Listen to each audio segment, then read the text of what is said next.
Stand-up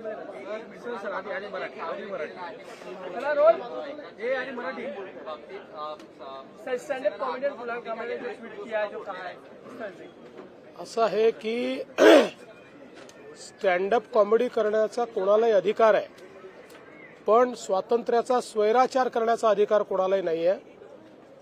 खरं म्हणजे कामराला हे माहिती पाहिजे की महाराष्ट्राच्या जनतेने 2024 साली कोण गद्दार आहे आणि कोण खुद्दार आहे हे दाखवून दिलेलं आहे. कोणाकडे स्वर्गीय हिंदू हृदय सम्राट शिवसेना प्रमुख बाळासाहेब ठाकरे यांची विरासत गेली हे जनतेने ठरवलेलं आहे.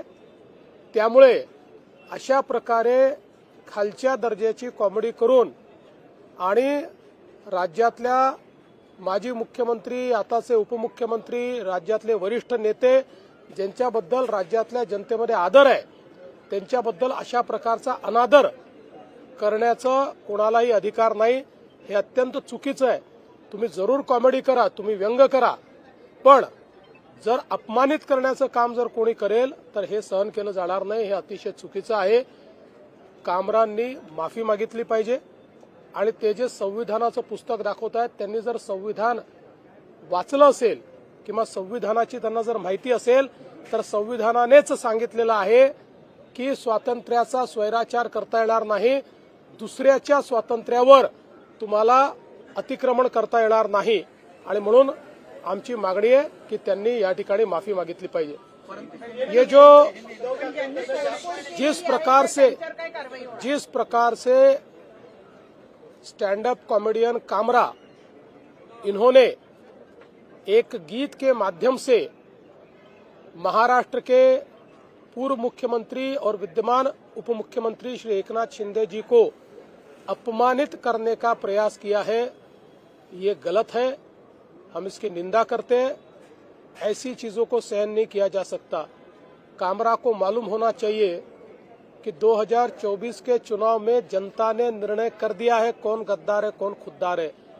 और स्वर्गीय शिवसेना प्रमुख हिंदू हृदय सम्राट बाळासाहेब ठाकरे जी की विरासत ये शिंदे जी के पास है, इस पर जनता की मोहर लगी है. तो कोई स्टैंड अप कॉमेडियन खड़ा रहकर इस प्रकार से उनको गद्दार नहीं कह सकता. जनता ने दिखा दिया, जिन्होंने गद्दारी की, जिन्होंने बाळासाहेब ठाकरे के विचारों से गद्दारी की, उनको घर भेजने का काम ये जनता ने किया हुआ है. और मैं ये मानता हूं कि कॉमेडी करने का भी अपना अधिकार है, व्यंग कसने का भी अधिकार है. हमारे ऊपर भी चाहे जितना व्यंग कसिए, इसमें कोई किसी को दर्द नहीं है.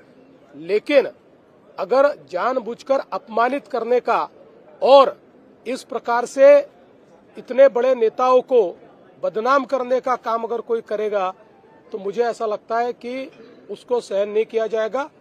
उस पर जो भी कानूनन कार्रवाई है वो कार्रवाई की जाएगी. बिल्कुल कुणाल कामरा इन्होंने माफी मांगनी चाहिए. वो जिस प्रकार से संविधान का फोटो दिखाकर ट्वीट कर रहे हैं, ये वही लाल संविधान है जो राहुल गांधी दिखाते हैं. ये राहुल गांधी का संविधान जो न राहुल गांधी ने पढ़ा है न कामरा ने पढ़ा है. ऐसे संविधान का फोटो निकालकर आपकी गलती को आप लेजिटिमेट नहीं कर सकते, क्योंकि इसी संविधान ने ये कहा है कि हर एक की स्वतंत्रता ये अक्षुण्ण है, लेकिन उस पर मर्यादा भी है. जब वो दूसरे की स्वतंत्रता पर आक्रमण करती है तो ऐसी स्वतंत्रता पर मर्यादाएं भी आती है.